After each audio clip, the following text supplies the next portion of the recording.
दोस्तों, बॉलीवुड की दुनिया में कुछ ऐसे कलाकार हुए हैं जिन्होंने अपने अभिनय से हर किरदार में जान डाल दी। चाहे वो कॉमेडी हो, ट्रेजेडी हो या विलेन का रोल।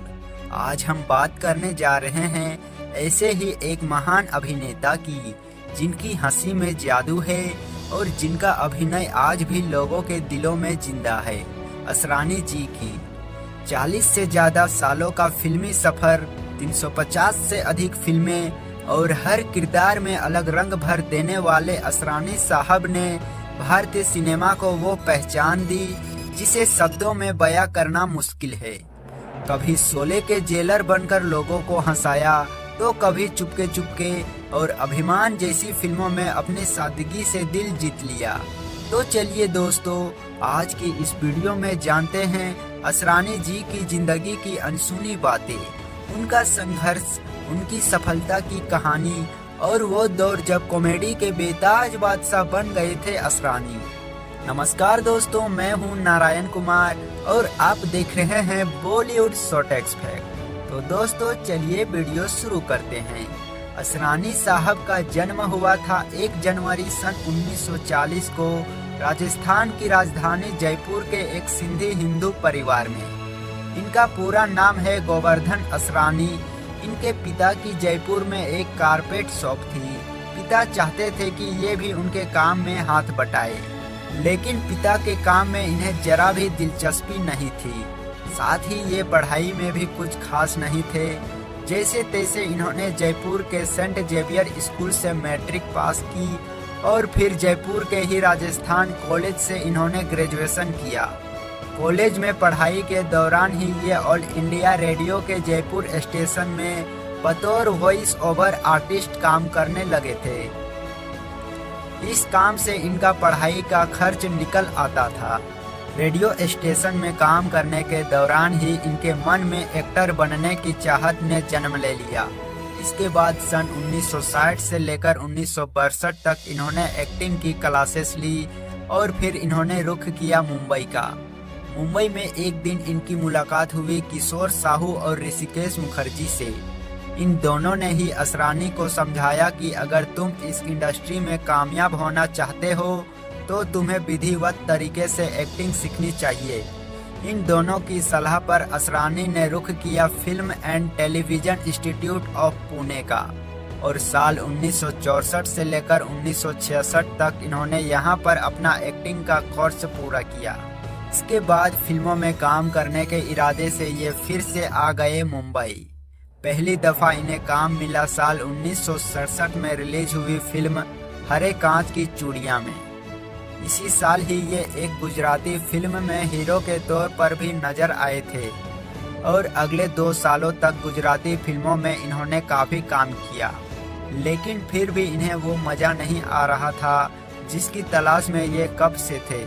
सुपरहिट फिल्म आराधना में राजेश खन्ना के को दोस्त का रोल पहले इन्हें ही मिला था, लेकिन जब लोगों ने कहना शुरू किया कि ये राजेश खन्ना के सामने कद में काफी छोटे लगेंगे, तो वो रोल इनके हाथ से निकल गया और फिर वो रोल सुभाष घई को मिला।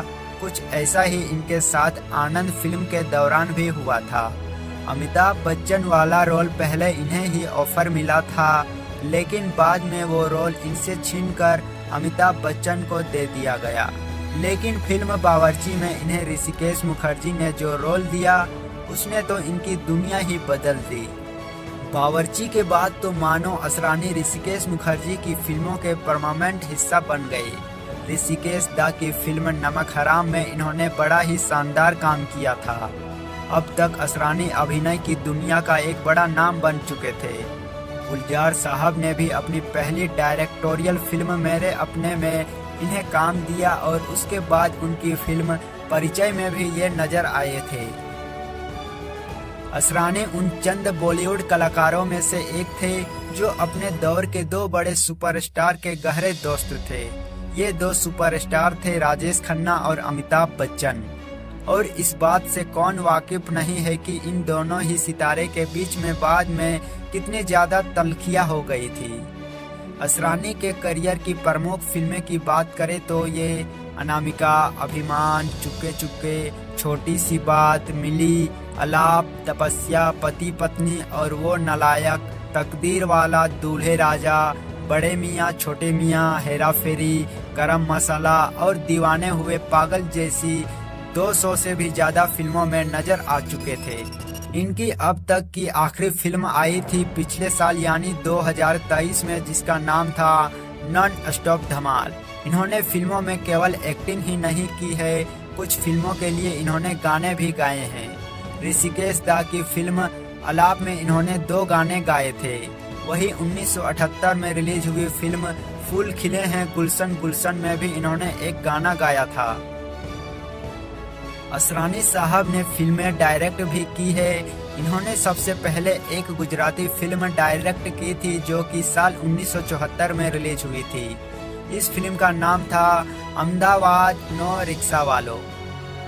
इसके बाद साल 1977 में इन्होंने पहली हिंदी फिल्म डायरेक्ट की थी जिसका नाम था चला मुरारी हीरो बनने। इस फिल्म में एक्टिंग भी इन्होंने ही की थी।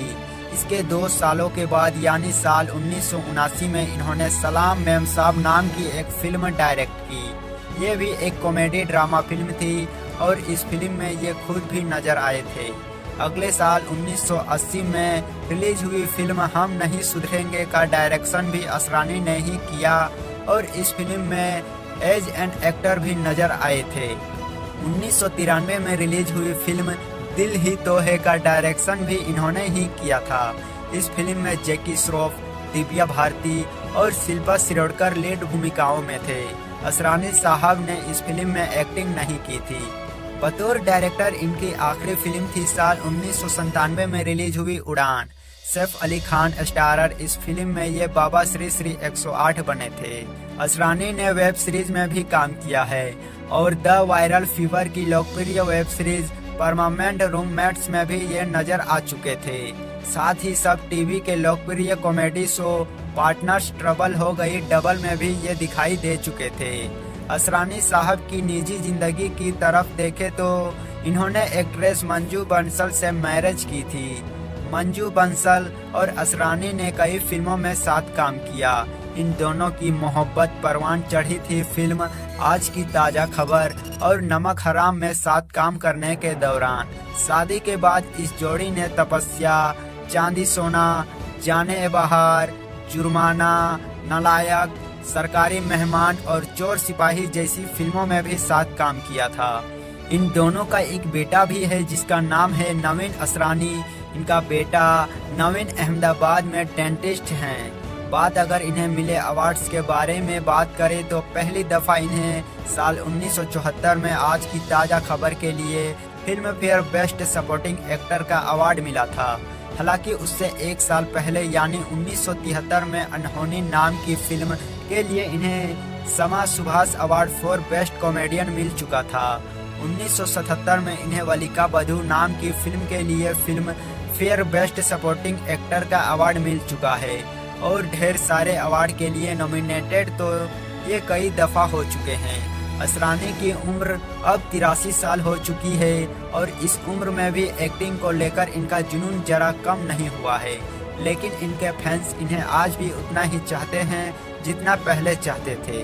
तो दोस्तों, आपको असरानी जी की कौन सी फिल्म या किरदार आपको पसंद आया, हमें कमेंट में ज़रूर बताइए। अगर आपको वीडियो पसंद आया है तो वीडियो को लाइक करें, शेयर करें और साथ ही हमारे चैनल को सब्सक्राइब करें। फिर मिलते हैं एक और नई वीडियो के साथ, तब तक के लिए नमस्कार।